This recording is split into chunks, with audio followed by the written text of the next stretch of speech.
చైనాకు Bharat bumper offer ఇచ్చింది. ప్రస్తుతం భారత్ చైనా మధ్య వాణిజ్యం స్తంభించింది. రాబోయే 10-15 సంవత్సరాలలో మనం కొన్ని వస్తువులను దిగుమతి చేసుకోబోతున్నాం. చైనా నుంచి వస్తువులను దిగుమతి చేసుకునే బదులు చైనా కంపెనీలు ఇక్కడ పెట్టుబడులు పెడితే భారత్కు అనేక ప్రయోజనాలు లభిస్తాయని నీతి ఆయోగ్ సభ్యుడు అరవింద్ విర్మానీ చెప్పారు. ఇంకా ఆయన మాట్లాడుతూ, ఇది వ్యాపారాన్ని పెంచడంతో పాటు స్థానిక స్థాయిలో తయారీని ప్రోత్సహిస్తుందన్నారు. ఎగుమతి మార్కెట్ నుంచి కూడా ప్రయోజనం పొందుతారని తెలిపారు. భారత్ చైనా మధ్య వాణిజ్యం స్తంభించిందని, అయితే చాలా వస్తువులు దిగుమతి అవుతున్నాయని వీరమణి అన్నారు. ఆర్థిక సర్వే ప్రకారం అమెరికా, యూరప్లు ఇప్పుడు చైనా నుంచి దిగుమతులను తగ్గించుకుంటున్నాయని చెప్పారు. దీంతో భారత్లో తయారైన చైనా ఉత్పత్తులను అమెరికా, యూరప్లకు ఎగుమతి చేయడం ద్వారా మనం ఎంతో బలపడగలమని పేర్కొన్నారు. భారత్ మొదట ప్రతి సమయంలో మంచిని చూడాలని, మంచి సమయంలో ప్రతి వర్గాన్ని చూడాలని అన్నారు. దీని తర్వాత ట్రేడ్ ఆఫ్ మూల్యాంకనం చేయవలసి ఉంటుంది. చైనా +1 వ్యూహాన్ని సద్వినియోగం చేసుకోవడానికి భారత్కు 2 ఎంపికలు ఉన్నాయని ఆయన అన్నారు. ఒకటి, చైనా సరఫరా గొలుసులో భారత్ చేరాలి. రెండవది, చైనా నుండి FDIను ప్రోత్సహించండి.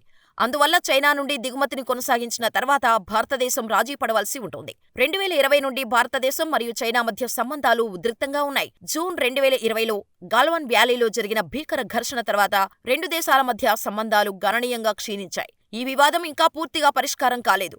సరిహద్దు ప్రాంతాల్లో శాంతి నెలకొంటే తప్ప చైనాతో సంబంధాలు మామూలుగా ఉండవని భారత్ చెబుతోంది. అదే సమయంలో టిక్టాక్, వీచాట్, యూసీ బ్రౌజర్ వంటి 200 కంటే ఎక్కువ చైనీస్ మొబైల్ యాప్స్ను భారతదేశం నిషేధించింది. దీంతో పాటు ఎలక్ట్రిక్ వాహనాల తయారీకి సంబంధించిన పెద్ద ప్రతిపాదన తిరస్కరించబడింది.